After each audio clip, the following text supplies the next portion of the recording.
Bismillahirrahmanirrahim. Assalamualaikum warahmatullahi wabarakatuh. Bagaimana kabar anak-anak? Semoga teman dalam keadaan sehat, dalam keadaan semangat, dan senantiasa dalam lindungan Allah Subhanahu wa Ta'ala. Pada pertemuan ini kita akan membahas pada bab materi haji dan umrah. Ya, kita akan bagi pada beberapa seri. Ya, ini adalah bagian pertama. Jadi tidak semua bagian materi bab haji dan umrah kita bahas pada pertemuan ini. Oke. Jadi pada pertemuan ini kita akan belajar ya, ada bab haji dan ada bab umrah. Nah, pada bagian bab haji kita akan belajar syarat wajib haji, rukun haji, wajib haji, sunnah haji. Kemudian pada bab umrah kita akan belajar syarat umrah, rukun umrah, wajib umrah.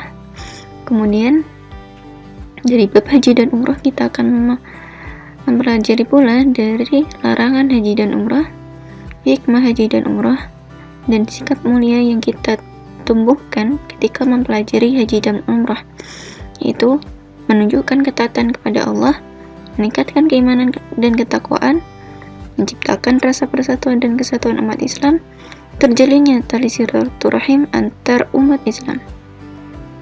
Nah, baik, kita mulai pada bab haji. Kita paham bahwasanya haji merupakan salah satu rukun Islam yang terakhir, yaitu yang kelima. Haji itu sendiri secara harfiah berarti menyengaja sesuatu. Sedangkan secara istilahi diartikan sengaja mengunjungi Ka'bah atau rumah Allah untuk melakukan beberapa amal ibadah dengan syarat-syarat yang telah ditentukan. Jadi sebenarnya haji itu berawal dari syariat dari Nabi Ibrahim, ya, sejak Nabi Ibrahim sampai Nabi Muhammad, jadi Nabi terakhir. Tidak dihapuskan, ya, tetapi tetap dijalankan. Dan kita tahu bahwasanya ketika kita berhaji, kita itu di sana ada yang namanya Ka'bah. Dan Ka'bah atau haji ini kan dilakukan di Mekah, di kota Mekah. Yang kita tahu bahwasanya kota Mekah adalah kota kelahiran dari Nabi Muhammad SAW. Juga ya, kita tahu bahwasanya Ka'bah adalah kiblat, ya, kiblat bagi umat Islam. Nah, kalau kita dulu paham ketika zamannya Nabi Muhammad, kiblatnya umat Islam bukan di Ka'bah, ya, tapi di Masjidil Aqsa. Tapi Allah memerintahkan, ya, pada ketika Rasulullah telah berhijrah ke Madinah, kemudian arah kiblat itu berubah menuju ke Ka'bah atau di Mekah. Oke. Hukum haji yang kita tahu bahwasanya adalah wajib bagi yang mampu, ya, dengan catatan bagi yang mampu, dan jika bisa sekali dalam seumur hidup. Nah, tapi boleh nggak berhaji lebih daripada satu kali? Ya, tetap boleh. Jadi di sini juga memiliki arti bahwasanya ketika kita cukup untuk biaya diri sendiri maupun untuk keluarga yang ditinggal dan mampu secara fisik atau sehat selama melaksanakan ibadah haji. Ini artian dari mampu.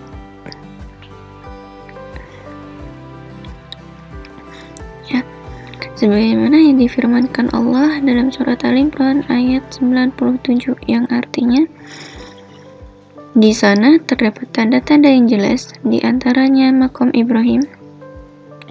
Barang siapa memasukinya, yaitu Baitullah, amanlah dia.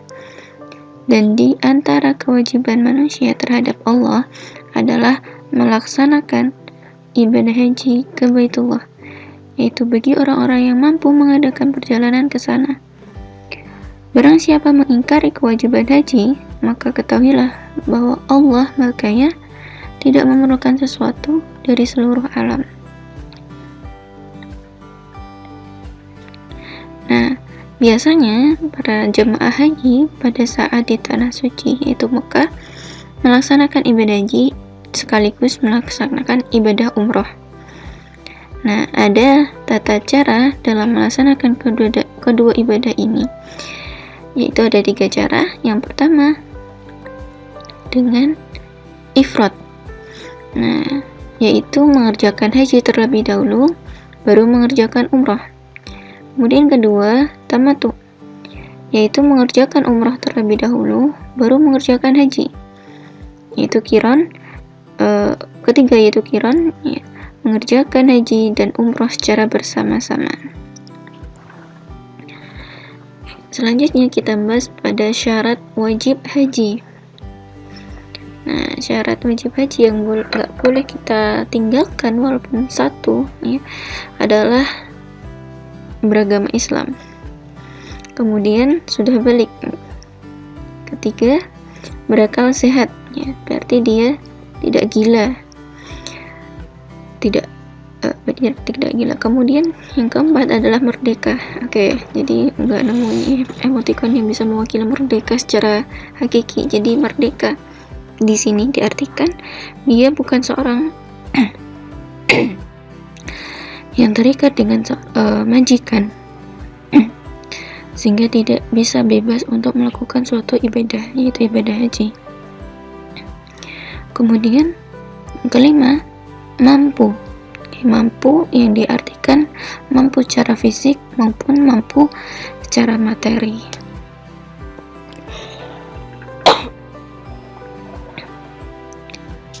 Nah, selanjutnya kita masuk pada bagian rukun haji.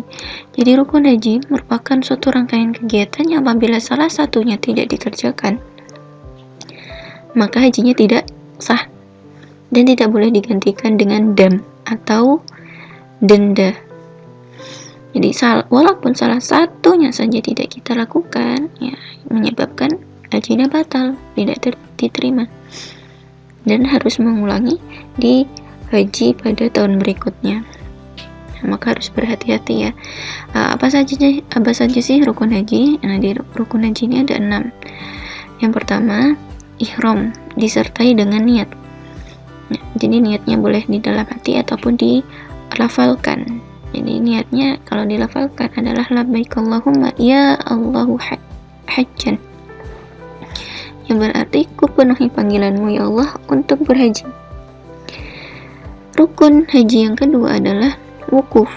Nah, ini yang membedakan antara haji dengan umrah, ya, bahwasanya wukuf ini, nah ini gambaran wukuf, ya, ketika di Padang Arafah, ya, bersihkan tenda-tenda yang sangat banyak.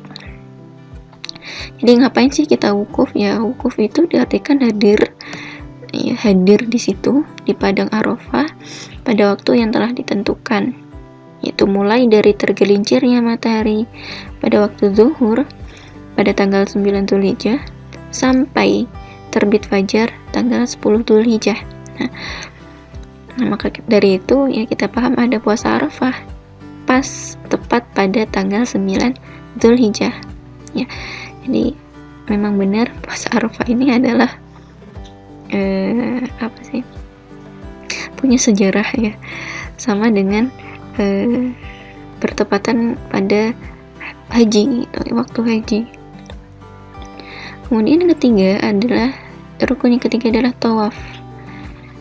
Ini, ya, tawaf ini gambarannya adalah para jamaah haji yang mengitari Ka'bah, ya.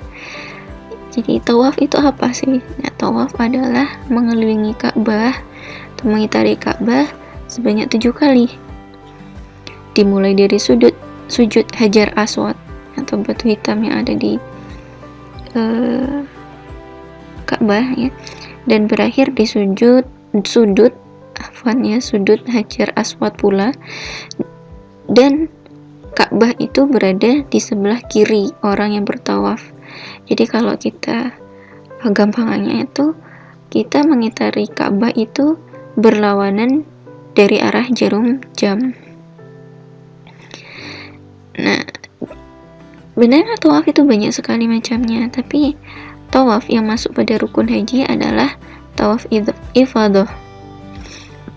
Nah, sebelum kita lanjutkan rukun haji yang keempat, kelima, dan keenam, kita sedikit membahas pada tawaf ini. Jadi tawaf ada beberapa syaratnya. Yang pertama adalah menutup aurat. Oke, jadi dulu itu memang ketika sebelum Nabi Muhammad diutus ya menjadi Nabi dan Rasul, orang-orang yang bertawaf di sekitaran Ka'bah itu tidak dengan menutup aurat bagi orang-orang yang bukan berasal dari Mekah. Gitu, jadi ya begitu ya, tidak memakai baju. Nah, untuk balik, tapi ketika Islam sudah ada ya, Nabi Muhammad diutus sebagai Nabi dan Rasul.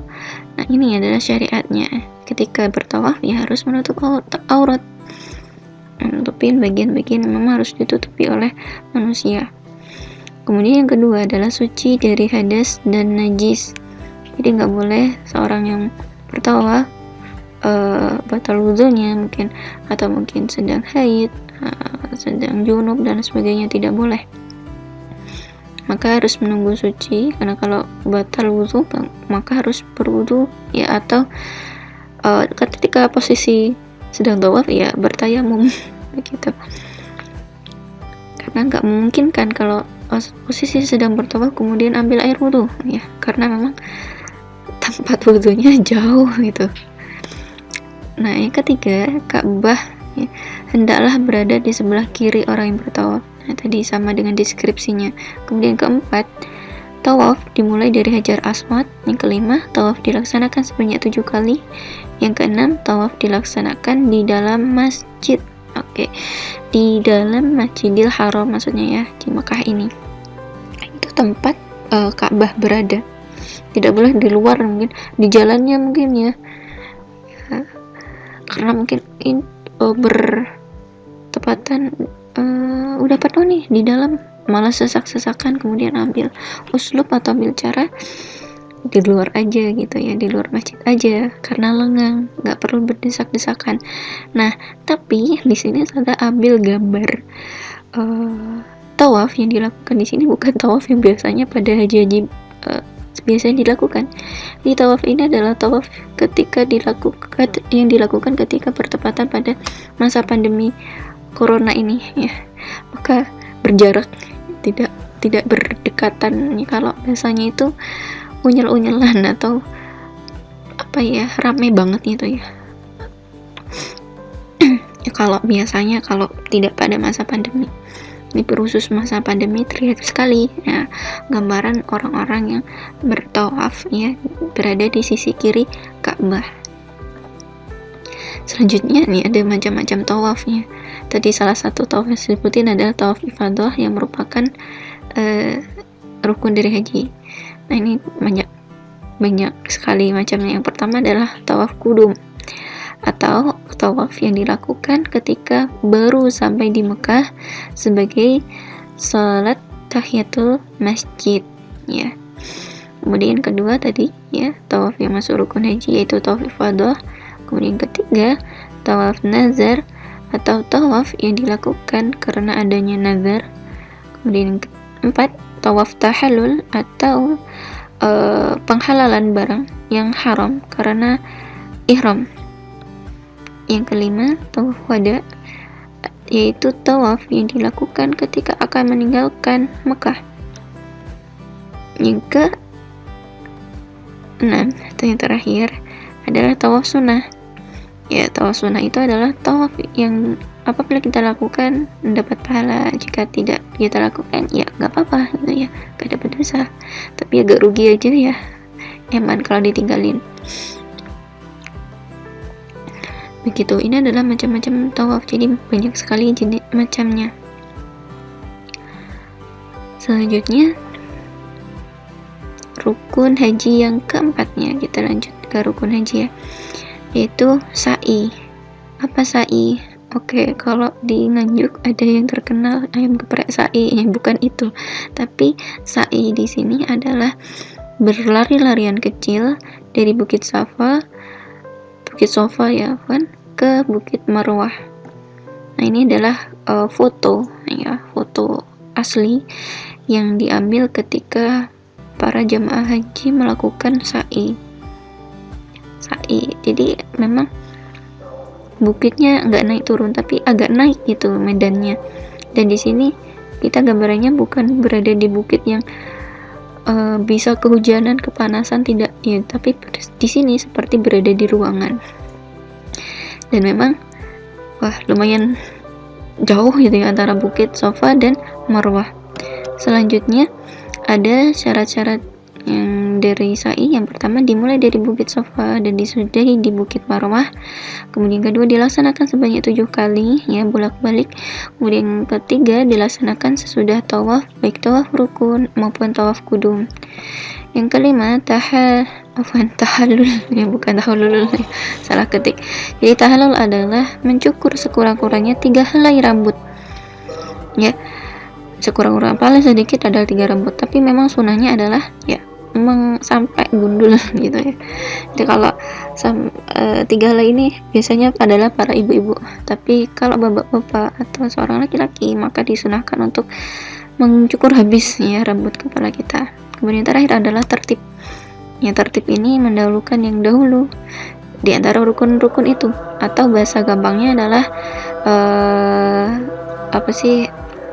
berurutan ya. Yang harusnya pertama ya dilakukan pertama, kedua, 3, 4, 5, 6 ya. Jadi nggak boleh dibulak-balik, nggak boleh diacak gitu. Ini adalah materi pada